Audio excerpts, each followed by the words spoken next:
আজকের কোশ্চেন আপনাদের দেখা হয়ে গেছে, চলুন তার সমাধান করা যাক। সংখ্যাটি কি আছে আমরা দেখে নিই, মানে পুরো অঙ্কটি 2/2 ভাগ 2 ভাগ 2। এখন এর সমাধান কি করে হবে? কেউ যদি এর সমাধান এইভাবে করে যে এই যে দুটো সংখ্যা যেটা আছে এটাকে ভাগ করে নিল, 1 হলো, আচ্ছা এটাকে রেখে দিল, আবার এর সুবিধার্থে এটার সঙ্গে এটাকে ভাগ করলো, 1 হলো, তাহলে এর উত্তর কত হয়ে যাবে? 1।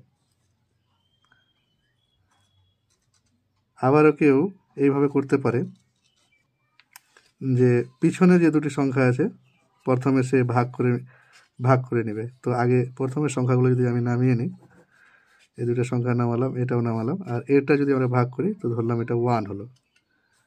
তো এইভাবে করলে আবার এর সঙ্গে এটাকে ভাগ করে নিল সে, তাহলে 2 হবে, 2কে 1 দিয়ে ভাগ করলে 2, আবার দুটাই যদি ভাগ করে তো সেই ক্ষেত্রে আবার 1 আসছে। তাহলে এইভাবেও কেউ এক উত্তর নিয়ে আসতে পারে, তবে অঙ্ক দুটির অ্যান্সারই কি আছে, এখানে ভুল আছে।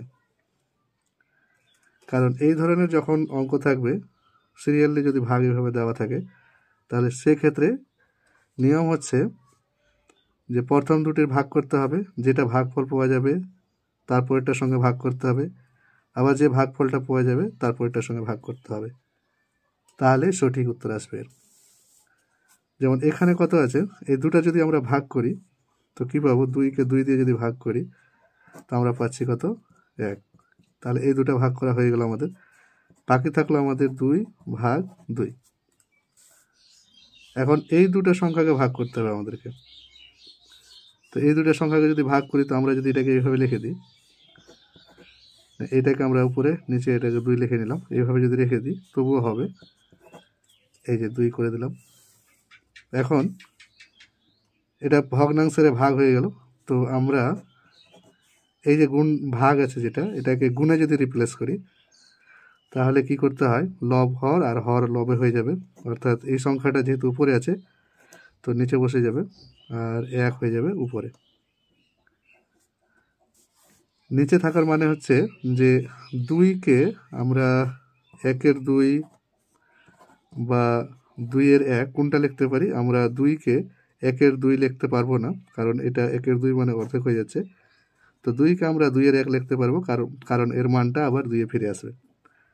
তো এই জন্য এই অবস্থায় আমরা ধরে নিচ্ছি যে এখানে আছে 2-এর 1 আছে। তো যেহেতু আমরা এই ভাগটাকে গুণে রিপ্লেস করছি, তো যেহেতু 1 উপরে ছিল, নিচে ছিল, এই যে নিচে ছিল, তো এখন সে উপরে আর 2 নিচে চলে আসছে। এখন যদি আমরা, যেহেতু গুণ হয়ে গেল, এখন গুণ যদি করে দিই তাহলে 1কে 1 দিয়ে গুণ করলে 1, আর 2কে 2 দিয়ে গুণ করলে হচ্ছে 4। এটি হচ্ছে আমাদের সঠিক উত্তর। আশা করি বোঝা গেছে।